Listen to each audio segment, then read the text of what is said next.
Canal Papo Nada Sério com vocês hoje, é interno, mas hoje a gente traz um tema interessante. Estamos às vésperas do segundo turno das eleições no Brasil e as mulheres sempre tiveram um papel fundamental desde quando começaram a votar até hoje, tanto que o eleitorado brasileiro feminino é o maior jamais visto. Mas você sabe quando foi que a mulher finalmente conseguiu exercer o seu direito de voto? O canal Papo Nada Sério de hoje mostra para vocês em detalhes como isso aconteceu e a mudança que isso ocorreu dentro da questão do comportamento do eleitorado feminino no Brasil. Então já eu volto com essa e outras respostas. Já!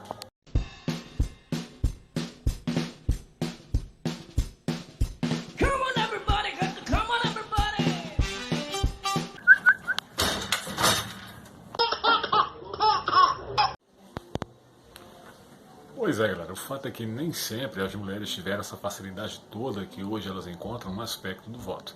Lógico, a gente sempre fala com relação à pouca procura das mulheres aos cargos públicos. Elas mesmas reclamam que a representatividade, tanto na esfera municipal, estadual e federal, ainda deixa muito a desejar.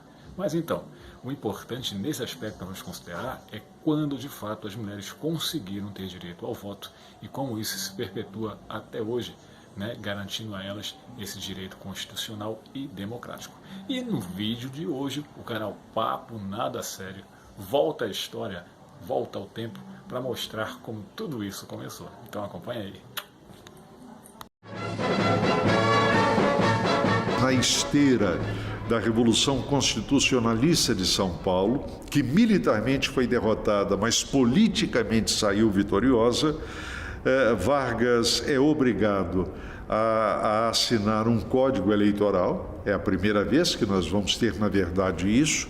A criação da justiça eleitoral, a convocação de eleições para uma constituinte e o direito de voto, aí sim, explícito às mulheres. Vai ser votada a primeira mulher, vai ser a doutora médica Carlota Pereira de Queiroz. A Berta, ela alcançou a primeira suplência, ela não foi eleita e ela chega, depois ela volta a ser candidata em outubro de 34, mas ela só assume o mandato na Câmara em julho de 36 pelo falecimento do titular. No começo do século XX, as mulheres de todo o mundo se organizavam pelo direito ao voto. Não foi diferente no Brasil. A primeira lei nacional que permitiu o voto feminino surgiu há 90 anos no Código Eleitoral de 1932. Mas a luta para chegar a esse momento começou bem antes. Desde 1922, a Federação Brasileira pelo Progresso Feminino, liderada por Berta Lutz, tinha como uma das bandeiras o acesso da mulher ao voto. Lutz era uma bióloga. A Berta Lutz vem para o Brasil, quer dizer, uma mulher super na sua área de profissional muito competente. Ela já vai enfrentar uma discriminação na própria entrada no Museu Nacional, se colocava como uma feminista e trazia várias reivindicações e liderava isso nacionalmente. Agora, em termos de estratégia política para convencer, etc., elas eram muito estrategistas e muito brilhantes, Elas passaram não só a fazer um monitoramento, como fazer um lobby permanente no Congresso, especialmente no Senado. Em 1927, o estado do Rio Grande do Norte eliminou da própria Constituição Estadual as barreiras para o voto feminino. A primeira mulher a votar no Brasil foi Celina Guimarães Viana, no dia 5 de abril de 1928. Celina Guimarães, seguida de outras mulheres potiguares, já haviam conseguido se alistar como eleitoras em 1927, graças ao artigo 17 da Lei Estadual de número 660, que previa a inscrição eleitoral independente do sexo. Apesar da conquista, os votos foram todos considerados nulos pelo TSE. Vale lembrar em que contexto as sufragistas brigavam pelo direito de ir às urnas. A mobilização das sufragistas, ela se coloca num movimento de ampliação do escopo da participação. É um sistema político na década de 30 oligárquico, calcado no mundo rural, né, e no patriarcalismo, né? Então ele representa um momento de fissura desse sistema.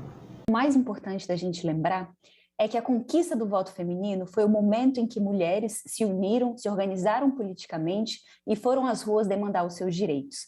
Foi um momento que, pela primeira vez na história, a gente vê esse tipo de organização das mulheres enquanto um grupo político com interesses comuns, com pautas específicas, lutando pelos seus direitos. De lá para cá, muita coisa mudou. De acordo com os números da última eleição, o Brasil tem mais de 77 milhões e 600 mil eleitoras. Nós, mulheres, somos mais da metade do eleitorado e representamos 52,5% dos votos. Esses números não se repetem dentro da política. No Congresso Nacional, por exemplo, 15% das cadeiras são ocupadas por mulheres.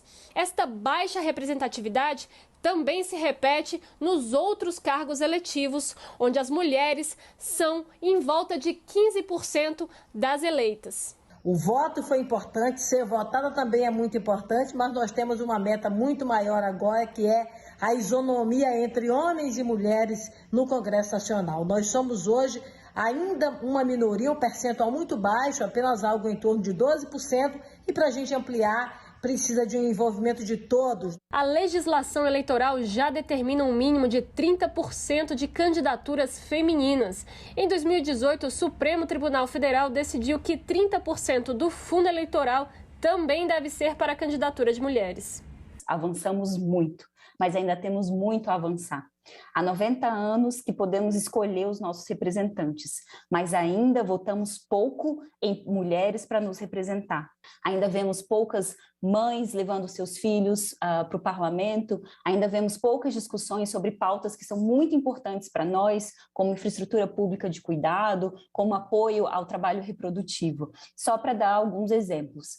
Então, quando a gente comemora o voto, a conquista do voto feminino, a gente tem de lembrar que isso não diz respeito somente à possibilidade de uma mulher ir até a urna e colocar o seu voto. Até porque a gente sabe que política está longe de se resumir apenas à possibilidade de voto. A política é no dia a dia, a política é a luta diária, constante, cotidiana pelos nossos direitos.